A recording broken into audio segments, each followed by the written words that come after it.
How's it going, everyone? My name is Johnny Castles, and for my speech today, I decided to choose a golf ball. I thought it represented me fairly well. So one of the reasons why I think a golf ball represents me is just because golf's been a fairly big part of my life for the last 10 to 15 years. So when I was younger, I would go out with my dad to the course. He'd be playing, and I'd get to drive the cart around, which was pretty fun. And then I'd caddy for him, and he'd buy me junk food at the turn. So I was pretty stoked on that. It wasn't until like my sophomore year of high school that I decided that I wanted to try and play golf in college and stop playing my other sports competitively and focused on that. And another reason why I think golf ball represents me is because it's very multi-dimensional, and I think that relates to my personality. I feel I have a very dynamic personality. I'm typically very positive, outgoing, energetic, and passionate about everything I do. But at the same time, I can be very mellow. I'm a very good listener, and I know when to sit down and work hard to get my stuff done. Another story about why I think the golf ball represents me very well is the summer before my 8th grade year, my brother and I were sitting on the couch watching TV, and a commercial came on for mini golf, and they were having a tournament, and we decided we should go down and participate in it. We could win money. It'd be pretty cool. So, long story short, they have in the Bay Area, they have 4 locations, and we went to the Sunnyvale one, and we ended up qualifying there and making it to the final event. So the final event was at the location in Milpitas, and there they have like 54 holes, and they chose like the 36 hardest. So we played 18, had a break, and then played another 18. And at the end, they brought out like the big checks. They had like the 8-foot by 3-foot game show checks. So that was pretty cool. And one of the guys that I was playing with, he went up there and ended up taking 5th. And as they were going down from 5th, 4th, and 3rd, I realized that I actually ended up doing pretty well. So at the end of the day, I ended up winning, and I got $5,000 and a TV, laptop, surround sound, and a DVD player. So it was a pretty cool experience. Unfortunately, I actually had to give it back because I wanted to play college golf, and by accepting the money and the prizes, I would forfeit my amateur status. So I called the head of the NCAA and talked to him, and I could literally picture him in his office in North Carolina, straightening up his tie and telling me "I'm sorry, sir, but it was a golf skill that you exercised in your competition, therefore you'd have to forfeit the money and not accept it." So I ended up donating the money to the Humane Society just because I like animals, and then I gave the electronics to my coach. So all in all, it has a pretty happy ending, I guess, and I'm really enjoying my time here playing a D1 sport, so thanks. Today I'm going to be giving you guys a speech on the financial crisis of 2008. And because of the financial crisis, our country, and specifically the banking system, may be changed forever as we know it. The reason why you guys should be listening to me today, I'm a first-year business student here. I've taken 2 economic classes, and actually when the crisis was kind of going on in the summer of 2008, I did some personal research on my own. I was immediately intrigued by it, so I've kind of just always been doing a little bit of research, trying to understand why our entire financial system came to a halt. Relevance, after 4 or 5 years here, chances are we're all going to be graduating and going out into the real business world. So it's very important to understand the functions of all the businesses, and regardless of what you're going to do, chances are that your industry is going to be connected to Wall Street and just the entire stock market. So now that so the financial crisis of 2008 created many long-term effects that will impact our country for decades because of the buildup of credit, which is known as the bubble period from 2000 to 2007, the actual crash, and the aftermath of the events. And now that I've discussed the direction of my speech, I will specifically discuss the buildup of the financial crisis from 2000 to 2007. So first, I'm going to start off with the Gramm-Leach-Bliley Act.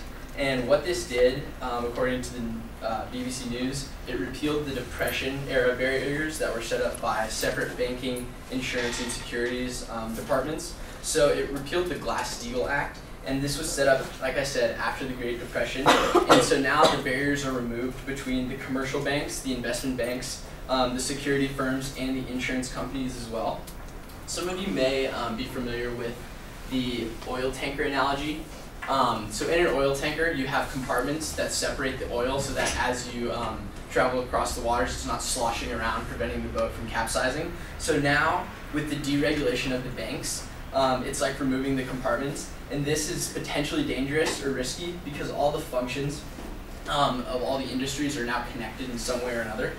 And here's a short clip. It's from the movie, the movie Inside Job, and it's going to explain the new system of banking compared to the old, or what happened from 2000 to 2007.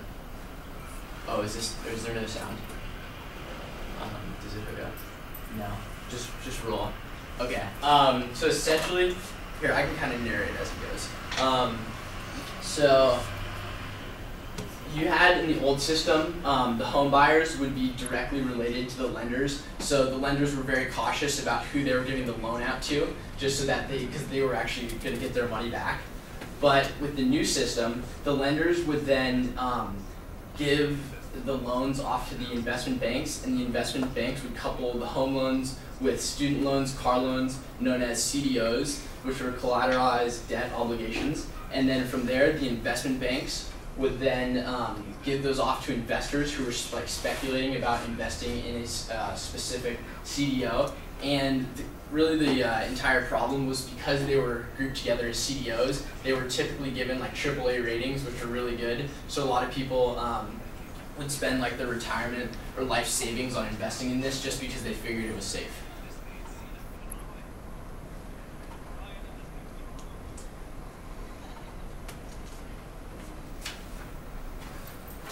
And the mortgages that they were giving out had a much higher rate of repossession than the conventional mortgages, just because they were adjustable rate mortgages, and that's according to the BBC News as well.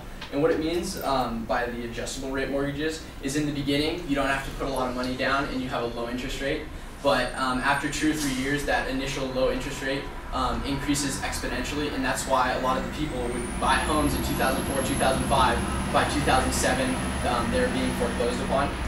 And now that I've discussed the buildup of credit, I'm going to go on to the crash that occurred in the late summer of 2008. So just to keep in mind, along with the mortgages that were given out, there was a huge buildup of credit card debt. What people were doing, going out, buying things, just putting them on their credit card, and at the end of each month, they would only have to pay a small portion of what was due. And so they figured it was great. People just kept accumulating a lot of debt. And I have this little diagram here that I drew, and this is about the credit default swaps, and really the main reason why the depression or the recession occurred. And according to New York Times Online, credit default swaps are financial instruments that serve to protect against a default by a particular bond or security. So what happens here is you have your investors on the left buying their CDOs, they're feeling pretty good about them, and they decide that they might want a little bit of insurance, just in case if the CDO ever goes bad, the insurance banks will refund them and cover them for the losses. So they get the insurance, and that's what should go on in a normal society, correct? However, you have these speculators that decided, they're like, hey, that guy has got a CDO over there. I might as well, I want insurance on that as well, just in case if it ever goes bad, I'll be covered too. So the insurance banks were loving this. They were getting money from the speculators and the actual investors themselves. So a quick analogy is if I have my house, I want insurance on it, just so if anything ever happens to it, I'm going to be covered for my losses. But every other person in the room, when they see me buying my own house and buying insurance, they're going to say, hey, I want insurance on that too. And the whole concept of insurance is you're really only supposed to be able to insure what you own. So that's why the whole problem of deregulation was huge, just because there were no regulations on people like insuring what they didn't owe. So do you guys see a big problem with this? All the arrows are going into the insurance banks. The insurance banks were giving out incentives for their employees to go out and get speculators to get insurance policies on the CDOs. So when the CDOs dried up or would go bad, all the insurance banks would have to give money not only back to just the investors, but also back to the speculators as well. And the insurance banks hadn't really been giving away any money or taking any precautions for if the CDOs went bad. And again, that's the problem of deregulation in this scenario. And this is pretty much what happened to AIG. They went bankrupt just because they had insured all of these CDOs, and when they went bad, they didn't have enough money to pay back. the people that they owed. And then more than 236,000 homes were lost to foreclosure just in California in 2008, and that was more than the previous 9 years combined, and that's according to the Los Angeles Times Online. And now that I've discussed the crash that came upon us in 2008, I will discuss a few of the problems that linger today because of the crash. First is the student loan problem, and as stated in the fall of the Lehman Brothers and the rest of the Wall Street Journal, it made it a lot more difficult for the students to borrow the tuition money needed to attend school. And this is problematic just because if the students can't borrow the money to go to college, they won't be able to get that education, to get the high-paying job, and therefore they won't be able to progress in society. And this is the first time in history that the average Americans have less education than their parents. And another problem is the professors. The study of economics, a lot of the top professors at Harvard and Yale, they were like proponents of deregulation, so they've been teaching this to the next generation of how deregulation is great. And while I'm not saying that it is terrible, I think that there should be some regulations in place. So after discussing the problems that were caused, I'm going to reinforce the factors that played a role in causing and talk about a few of the potential solutions. So you had the buildup of the financial crisis, the bubble from 2000 to 2007, the crash when the CEOs went bad, and a few of the aftermath problems that affected us. And just something I want to leave you guys with, credit is really a double-edged sword here. You have to find that balance between wanting to expand and wanting to conserve. So just because you need credit to be able to expand, but at the same time, if you get in over your heads, it can really come back to bite you, especially because of the interest. That's all I got. Thank you.